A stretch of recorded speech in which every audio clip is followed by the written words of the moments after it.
Hi, I'm Dr. Rowe. I welcome to What's Your Food Mood, my nutrition series with blackdoctor.org. If you're watching, please share the broadcast because sharing is caring. And put your city, rep your city, put it in the comments. Let us know where you're watching from. So today we're going to get into some saucy stuff about emotional eating. It's a kind of a fun part because it has everything to do with the way that we show up in the world as a result of what happened in the past. And maybe you're eating your way through it, maybe you're not. But I have a 4-step process that I'm going to offer you today to help you get through it. If you happen to be eating your way through high fat, sugary foods that we call emotional eating, I just want you to know that you're not alone. You're part of a very large group. And we've got help for you. So we're going to talk about that tonight. First, I want to talk about, but tonight is about emotional attachments because these are the ways in which we show up as adults as a result of what we went through as children. Okay. So, if you experienced any form of trauma, I mean, anything from being yelled at to bullied on the playground to a number of other hurtful experiences that might include being verbally, sexually, or emotionally abused, the effects of that on your in your childhood experiences, known and unknown, um, they affect our developing brain, your young developing brain. So, by the time your scientists have already elucidated that by the time that you're 8 years old, it is likely that you have used you have developed certain workarounds. You have made certain decisions by the time you're 8 as to how you will meet these harmful and hurtful experiences. Now, left unchecked, and we talked about this last week, left unchecked, what happens is these experiences continue to run your adult life. And that's what we want to talk about today, this evening. And I'll give you my big workaround for what you do about it, in addition to getting help, mental health help. Okay. Um, but first, let's talk about what attachments, emotional attachments are. What are emotional attachments? They're defined as an emotional attachment is first of all, with the cultural and social programming that we received as children. This is the part that I left out, that we received as children. Those experiences and those messages that we interpreted as children are some of the things that don't work for you, will not work for you as adults. So let me give you an example of an experience. An experience: my mother or the adult responsible for my care does not take the time to let me know that she or he loves me. And so as a child, the the message is I'm unlovable. And you'd be surprised at how, I mean, maybe some of this is you, but you'd be surprised at how many people are walking around the world who actually feel like they are literally unlovable because of the way life started out for them, or the way life became what it became very early in life. So, or very early on. So, what I want you to take away on that very point is that first, God already loved you. God loved you from the beginning, and God still loves you. And I want you to know that. I want to remind you of that. But over the next few minutes, we're going to talk about emotional uh, attachments and how they work in your life. This is all in the context of emotional eating. So, if I could have the first slide, we will get into we're going to get into what this is. I'm Dr. Rowe. I am an emotional eating coach and nutritionist, and I am here to help you. And I want to give thanks to blackdoctor.org for having me, because this four-part series has been helping people. You're making recipes that I mentioned in the first part. This is part two. You're asking questions, you're getting answers. So it's a great opportunity for which I'm very grateful, because we're connecting with you and we're doing some good. And that's what I wake up to do. So emotional attachments, let's talk about these. First of all, the emotional attachments are defined as the tendency to cling to people, possessions, beliefs, habits, and circumstances. They can lead to an inability to let go, meaning you can't let go of these things. They can lead to an inability for you to make changes in your life. And God knows, everybody knows, nothing is constant but change, right? They can lead to you not being able to get out of your comfort zone or trying new things. This can limit or this can limit your freedom, your very freedom, because if you're attached, you're afraid of losing your attachment, then are you really free to live fully as yourself? So here's what we want to do. Um so I've already given you the definition of emotional attachments. What I want to know is, what are you attached to? So I want to go through a few attachments, and let's just see where you fit. Now, if it resonates with you and it fits your situation, I want you to put a 1 for yes in the chat. If it's no, I want you to put a 2 for no in the chat. So let's just see where you fit. How about perfection? Anybody in the chat, anybody in the room, a perfectionist? Is there anyone who feels the need to please others, to insisting that everything and everyone around you be perfect? Like, if you are a perfectionist, consider that it may be more about feeling that you don't measure up, which is the reason why perfection is your jam, right? Maybe the perfectionism is a cover for you feeling like, you aren't who you say you are, and you aren't what you say you are. But I want you to consider that perfection is a cover and a fallacy, right? It's a lie. Let's say you don't feel like you're good enough. At our core, it is part of the human experience to want to be accepted. As a matter of fact, acceptance happens to be a very distinct human emotion that we all have to feed, right? So we may feel like as a human being, we want to be accepted. So we start with the first unit of community, it's the family. Now, if you are the odd person out and don't fit into the family culture or structure, it can feel like rejection.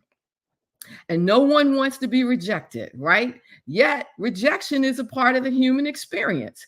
So I've come by to remind you that of your own special sauce. Your difference is probably your superpower. It is what makes you unique. So for those of you who can't or won't accept, for those people who can't or won't accept you for who you are, well, that's none of your business, okay? How about control? Who feels the need to control? If you feel the need to control, put a 1 in the chat. I know this one very well because control really stems from fear, right? If you have to control everything, I think the best thing you can do for yourself is ask yourself, what am I afraid of? Because control really does stem from fear. So the question is, what are you afraid of? If you have to control your environment, if you have to control other people's environments, if you have to control the way they do things versus the way you do things, that's a problem. Okay. But it really does come from fear. And you have to figure out for yourself, what are you afraid of? Maybe as a child you made decisions, for yourself, very early on, and they didn't work out so well for you. So maybe you feel like you got to control everything in your being. You got to control everything in your environment. You got to control all the people and the way they do things. But that's not the way you get to the very best of yourself.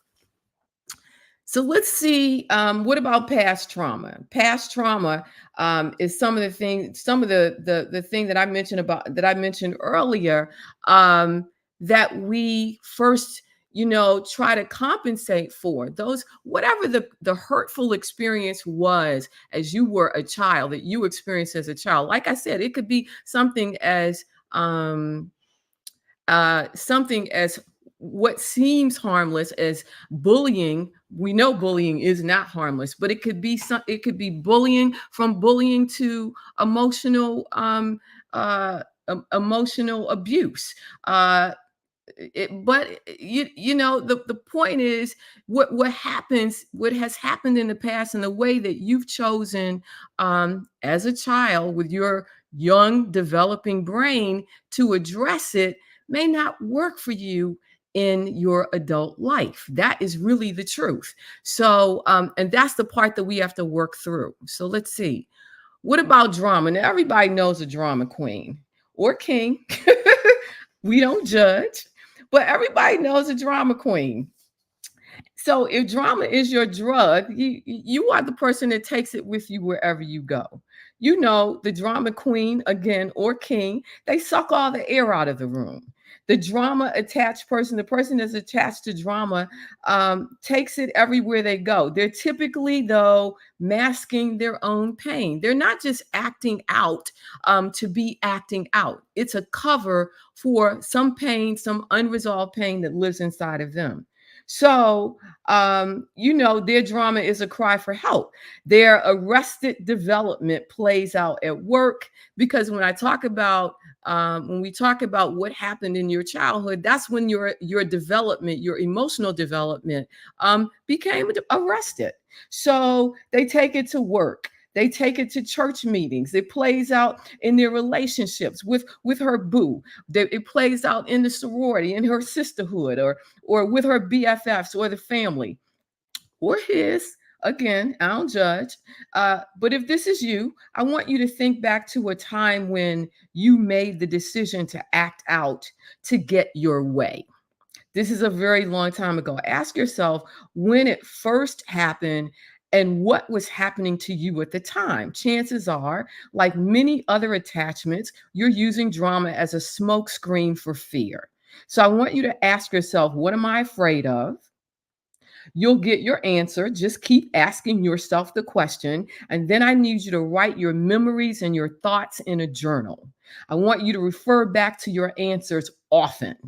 Every time you feel the little hairs about to raise up on the back of your neck, pause. I need you to take a pause and read your journal entries, and let's figure this out. What about being validated or approved? You see the pastor's wife. Now, this is no way for a pastor's wife to dress, but she might do it to get attention. So the person might do it to get attention. So validation and acceptance. Now, we've already said that acceptance is a human emotional need. So a lot of times, if you need to be validated, I want you to ask yourself if you felt loved and supported as a child. Were your emotional and material needs met as you grew up? If so, but you still need to be validated and accepted, I need you to know this. The need to be validated or accepted can be more dangerous than some of the other emotional attachments. You know why? Because you don't feel like you're good enough the way God made you. And if you don't feel good enough, you don't trust yourself. And you're always second guessing yourself. Maybe you trust in others. Maybe your trust in others was betrayed in childhood somehow. So you learned not to trust your own emotional cues. This is serious. Your emotional development at some point was derailed, which could mean that you're not always good to yourself because your personal value is at stake. That's the reason why this is one of the more serious attachments and the more harmful attachments. That's what makes this so dangerous. So, knowing your attachments gives you insight into your pain and past trauma. This is a healthy step forward to healing. Um, let's go to comfort. Who who has comfort as as an attachment? Anybody attached to comfort? If you are, put a one in the chat, and for yes, or put a two in the chat for no. So, comfort now, this is all a conversation in the context of emotional eating, right? And so, if comfort is your thing, if that's your jam, you need to be comforted and you need to feel, and we don't mean just generalized comfort. It's, is comfort food your thing? Is comforting yourself and calming yourself with food, if that your thing? If that is, um, then no, we have workarounds for it. But the remedy to a bad day or a bad breakup or a bad experience in the course of your day cannot be high fat, sugary food. Because you will find yourself in a downward spiral, because you know what happens when we binge on comfort food. You feel a momentary release, and it lasts, and when I say momentary, it lasts for a very short time, and then you start going into a downward spiral where you start feeling guilty about it, about having eaten it. You start questioning whether or not you really enjoyed it. And so that downward spiral is your clue. That's your hint to the fact that this is not the best way for you to do this. Um, so maybe you made a mistake at work, or maybe you're feeling lonely, maybe you feel down on yourself, or any number of negative emotions, sad, mad, frustrated, you name it. Um, and you find yourself in search of ice cream or chocolate cake or a whole bevy of what you see here. But sometimes the pain of your experience can demand a smorgasbord, which is what we see. But if you received a cookie as a child to help you lift your spirits, or if you ate sweets or your favorite comfort foods to feel better when you were younger, that's called emotional eating. It is literally an attempt to eat through your pain. Trying to eat your feelings is a temporary fix, though, as I said before. It's a temporary fix for this problem, because there really is no amount of ice cream, cupcakes, or whatever you choose in these moments that will ever fill a bottomless pit of despair. So, what do you do instead? Take a beat. I need you to take a beat. I need you to pause. I need you to ask yourself if you're really hungry, because I want you to grab a glass of water. After you ask that question, grab a glass of water. And you know why? Because the same brain chemicals that your body signals for hunger are the ones that tells you you're thirsty. So write what you're feeling in the moment that you want to grab comfort food. If you didn't eat that comfort food, yay you, write about it. Write down how it made you feel to pass it up. But if you did eat it, I need you to write that too. How did it make you feel to eat it? Did you feel satisfied for a time, then guilty? Ask yourself.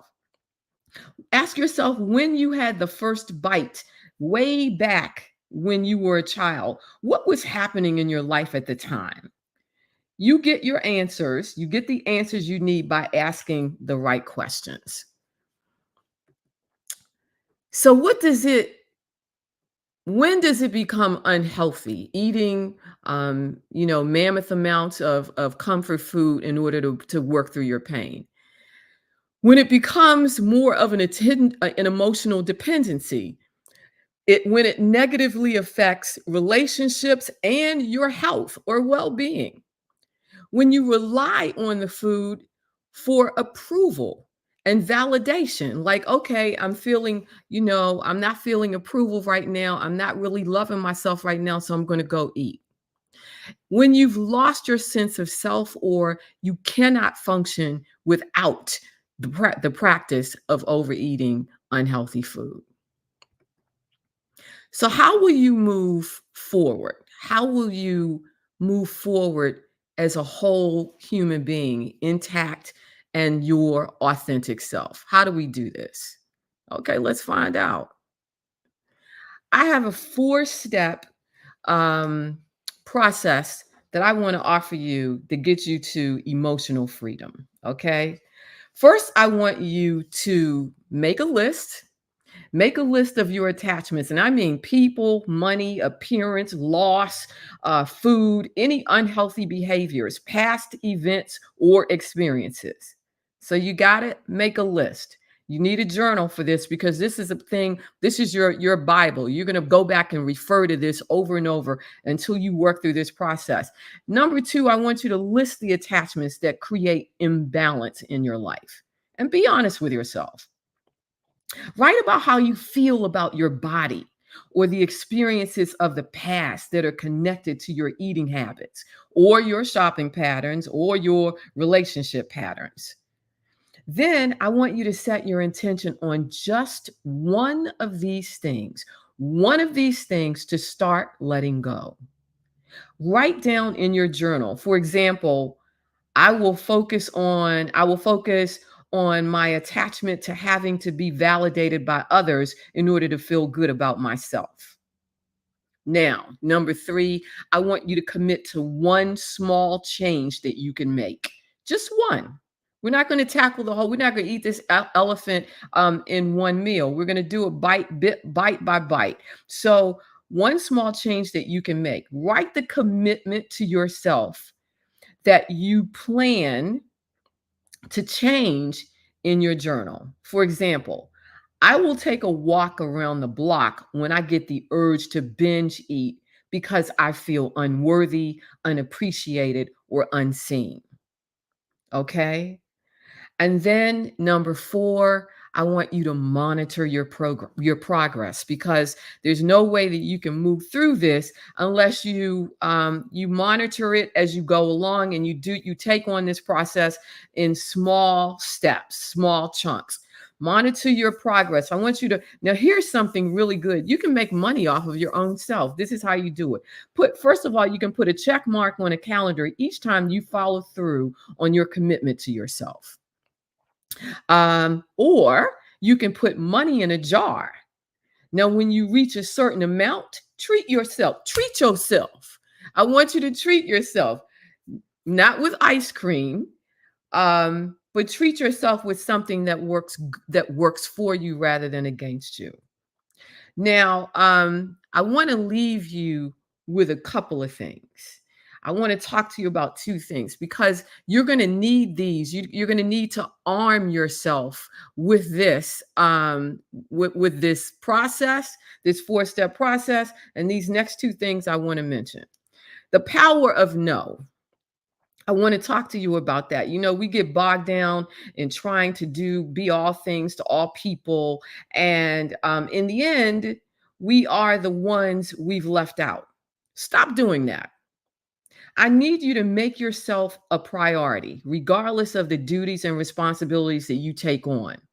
How do you start? You start with one simple word, one little word. N-O, no. No. No. Put it in the chat. No. You see, because the people who want the best for you will always support you saying yes to yourself, even when you have to say no to them. For the people who don't support you in this way, consider that they just might have an agenda. So, and to that I say, look ye for another. Get a new crew. Do whatever you need to do to be able to say no more often. And in a journal, in a notebook, keep track of the ways in which you have changed your life with that simple and powerful 2-letter word, no. Finally, I want to say this. I need you to give yourself the grace of not being strong. I think most of you who follow me, if you know me, then you know I lost my husband a year and a half ago, and people always said, "You're a strong woman. You're strong, and be strong." I want you to stop. I want you to stop holding yourself to this whole business of being strong, having to be strong. No, I'm not strong. You tell folks I'm not strong today. Black women have had to be strong since the beginning of civilization. And I don't know about you, but I'm tired of always having to be strong. We have had to be strong for our families, for children, historically for other people's children. Um, take a breath and take a break from being strong or having to be and needing to be strong, and give yourself the grace to be vulnerable. Give yourself the grace to be vulnerable. Your body, your mind, your soul will thank you, because being in a continued state of stress and upset will kill you. So get off the track of being strong and grab hold of the train to vulnerability. It will save your life. You deserve this, but you're the only one who can give it to you. So, I just want you to know that you can reach me here. Go to the website. There are freebies for you to help you in this process, and you can contact me everywhere you see here. Um, but I want you to know that you're not in this alone. And take a screenshot, by the way. Take a screenshot of this slide so that you'll have the information and how to get in touch with me. Um, so that if you have questions, I'm happy to answer them. I know that last week we had a lot of questions. And so I'd like to get your answers back to you. We also had some people put in the chat that they were going to make the recipe. I gave a couple of recipes, I guess. I randomly throw out recipes because they just come to me in the moment. So a couple people not only made the recipe for my banana nice cream. Yes, yes. So Kimberly made a banana nice cream. I'd love it if you put your picture in the chat. Somebody else made a vegetable recipe that they saw that I made in an effort to get off of the whole business of emotional eating and move on with their life. I love it that you are open to this conversation. I love it that you are open to making the changes necessary, because when you get right down to it, it's really not that difficult. It's not that difficult for a lot of people. I'll say that. For others, depending on what your backstory is, it might be more difficult. But I can tell you this is doable. Okay. So take a screenshot of how to get in touch. We're going to be back here next week. I think next week we're here on Friday the 19th instead of Thursday. We have 2 more of these to go. In the end, we will be giving you information on how to do healthy food, and how to improve your diet, and as well as what you do to work through the pain of emotional eating, the frustration of that you feel that leads you to emotionally eat. And I think I'm grateful that we have this opportunity to connect. Go to the website. Be sure there's a book. Get the book, but go to the website. There's a lot of free information there for you. Also, make sure you follow me on social media. Follow me on Facebook. Follow me on Instagram. All of the information is there, because I have something really special coming up for you soon. So we're gonna see you back here next week, Friday the 19th. It promises to be a whole different perspective on this thing, and we're giving you more solutions to work through. Okay. All right, we'll see you back next week. Don't forget to share the broadcast. Um, don't forget to share the broadcast and make sure you are with go to my page. Make sure that you join us on blackdoctor.org next Friday, same time, 5 p.m. Eastern, and I look forward to connecting to you with you then.